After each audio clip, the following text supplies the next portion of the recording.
Welcome to the Real News Network. I'm Jessica Devereaux in Baltimore.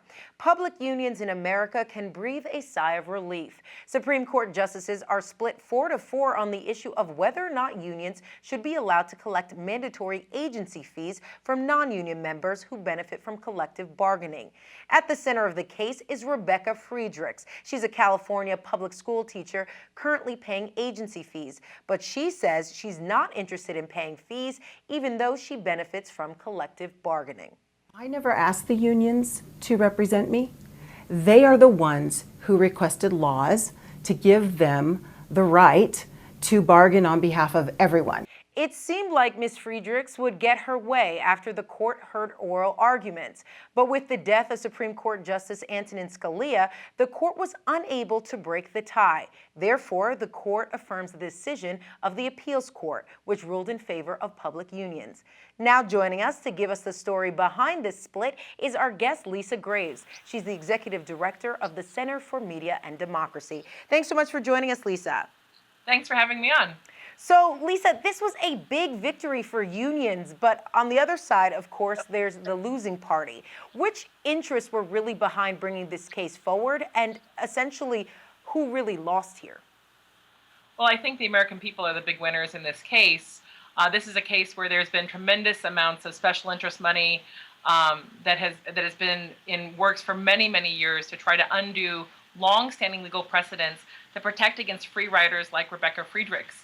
And so in this instance, what we know for a fact is that the State Policy Network, which is funded by some of the biggest billionaire and millionaire CEO families in the country, helped organize the rallies around the Supreme Court hearing. And we know that this agenda dates back several decades. It goes back so far that Charles Koch and David Koch's dad, Fred Koch, was involved in this effort to try to push efforts to break unions, to crush unions, dating back to the 50s. And so what's happened here is that you have a Supreme Court that, due to some appointments by President Bush to that court, they have a majority, or at least they had a majority, who was willing to strike down literally decades of precedent in an extreme case of judicial activism. And but for the untimely death of Justice Scalia, they would have done just that. They would have destroyed decades of legal precedent, decades of working arrangements to protect working people in this country, to protect unions, and to make sure that unions aren't subject to these free riders like Rebecca Friedrichs. What about folks that say this is really a First Amendment issue? You heard Ms. Friedrichs in that soundbite make the case for that. Why should people have to pay for a service like collective bargaining that they didn't ask for? Well, she's part of a workplace, and they've tried to dress this up as a First Amendment claim. It's really not a First Amendment claim. This is a case in which you have a union that bargains on behalf of all of the members, all the teachers in that instance, but it could be firefighters, teachers, nurses, or other public workers, and every employee benefits from that union negotiation. And so she's really trying to mask her own selfishness to receive these benefits. And not pay any fee, even the small fee that the unions charge to represent the employees in these contract negotiations, and also defend employees if they're wrongfully discharged. And so she's a classic free rider. She may make for a good photo op, but the fact is that she's put forward as the face of a movement that really has been propelled by many anti-union corporations and CEOs for many decades to try to destroy these legal precedents. It's a classic case of judicial activism and the capture of the court by these forces that they thought that they could destroy these decades of precedent if only Scalia had remained on that court. I want to talk about the layers of this case, because at the center of it, of course, is is dues for being a member of public unions and so on and so forth. But there's also the issue of privatization. How would have, if this ruling went the other way, how would it have affected a public sector like education? Well, I think what we've seen in a number of states as different measures to basically limit fees for unions have taken hold in different ways. What we've seen is a real devastating impact on those unions and the kinds of services that they can provide to their members. And so I think that certainly affects that workforce, those public sector workforces. But we also know that unions really help set the standard, that has raised our middle class, that has carved out and fought for benefits that everybody benefits from in terms of the private sector and the public sector, that unions have been a leading voice in helping us to have a 40-hour work week for many people, to have a weekend, to have health benefits that really make sure that our families are protected if we get sick or they get sick. And so weakening union bargaining power really weakens all of us, most Americans, in their ability to secure better wages and better benefits for their families. This decision really could have been catastrophic for public unions. And some folks might be asking themselves, how did the unions get themselves in this position to begin with? Do you see that there is some level of accountability on the part of union leaders or the Democratic Party, or even both, in terms of why public sector unions are being attacked and folks like the Koch brothers are really going after their jugular?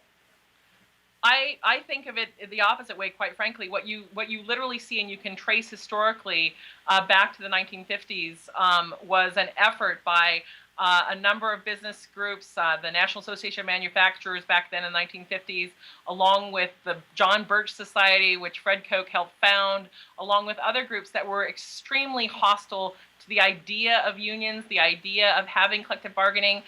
These were sort of extreme anti-communist forces that saw communist boogeymen everywhere, even in the most basic institutions that have grown up in our country to protect American workers, like unions.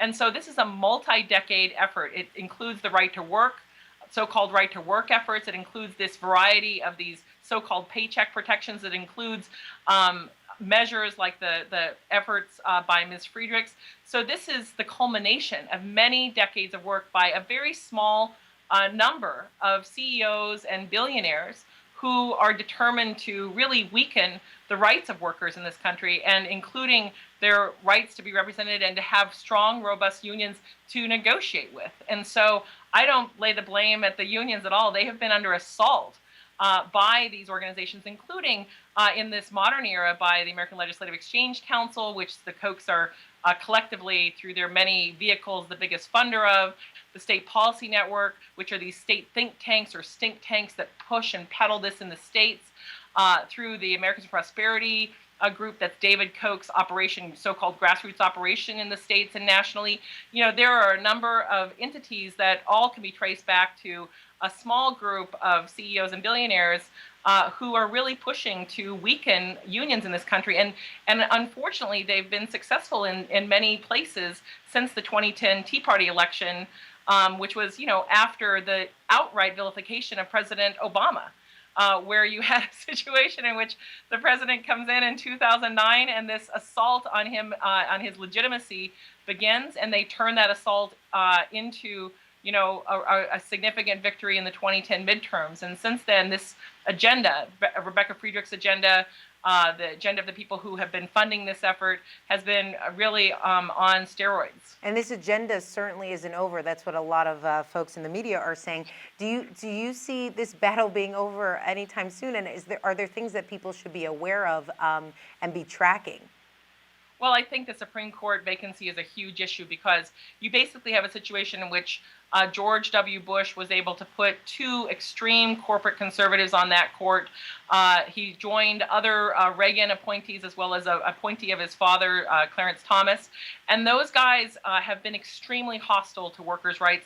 They've been extremely friendly to corporations and the corporate agenda. They are weakening our country. They certainly have weakened it through the terrible and devastating Citizens United decision. And when you have that 5-4 majority, those five guys in that majority just marching forward in destroying precedent after precedent, I think we have a situation in which the court has been out of control.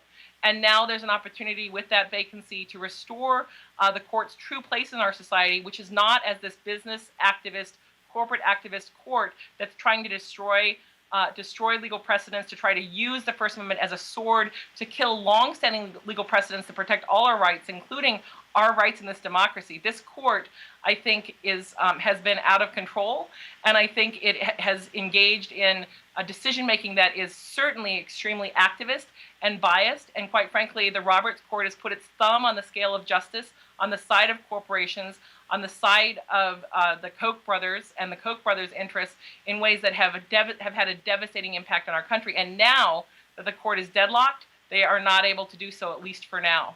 All right, Lisa Graves joining us from Madison, Wisconsin. Thank you so much for being with us. Thank you so much for having me. And thank you for joining us on the Real News Network.